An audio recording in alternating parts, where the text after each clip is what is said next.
एक की पत्नी बड़ी भक्त थी, वो पत्नी पर बहुत प्यार करते थे, पर पत्नी गुरुजी की आज्ञा से चलती थी, पर उनको संतों से कोई प्यार नहीं था, वो पत्नी से प्यार करते थे। तो एक दिन पत्नी ने बहुत प्रेम से उनसे कहा कि हमारी एक बात मानोगे, आप हमारे गुरुजी से दीक्षा ले लीजिए, क्योंकि हम दीक्षित है और आप दीक्षा नहीं लिए तो हमारा आपका प्रेम अधूरा। उन्होंने कहा ठीक है, बुलाओ गुरुजी को। गुरुजी को बुलाया और दीक्षा लेने के लिए गंगा स्नान करने के लिए चले तो गांव के 2-4 लोग मिले, बोले आज ये धोती टांग के कहाँ जा रहे हो? बोले यार पत्नी कह रही दीक्षा ले लो, गुरुजी आ गए तो गंगा स्नान। अरे और वो धोती लेके वापस आ गए, बोले नहीं लेना मुझे दीक्षा। कालांतर में दोनों का शरीर छूटा। तो पति आसक्त होने के कारण उसका मोक्ष नहीं हुआ और वो राजा की राजकुमारी के रूप में जन्मे। ये पूर्व में गीता जी के महत्व में महिमा आती थी, उसमें दृष्टांत आता था, उसका है। और वो पत्नी के प्यार के कारण जहाँ वो राजकुमारी जन्मी, वही हथनी से वो पुत्र के रूप में प्रकट हुआ, हाथी का शावक। अब जब वो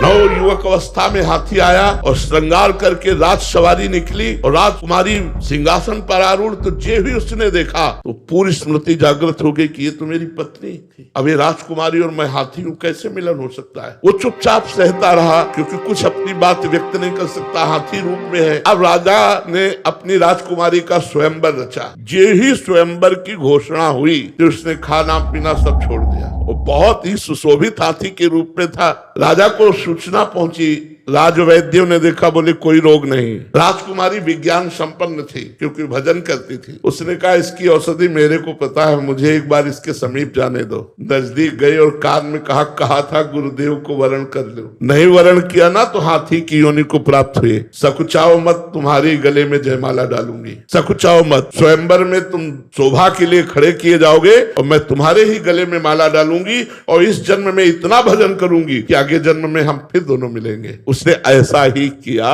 भजन के प्रभाव से अपने पति को हाथी की योनि से मुक्त करके अगला जन्म फिर मनुष्य का हुआ। ये तप और भजन से भगवान के वरदान से संभव है, ना कि अपने प्रारब्ध।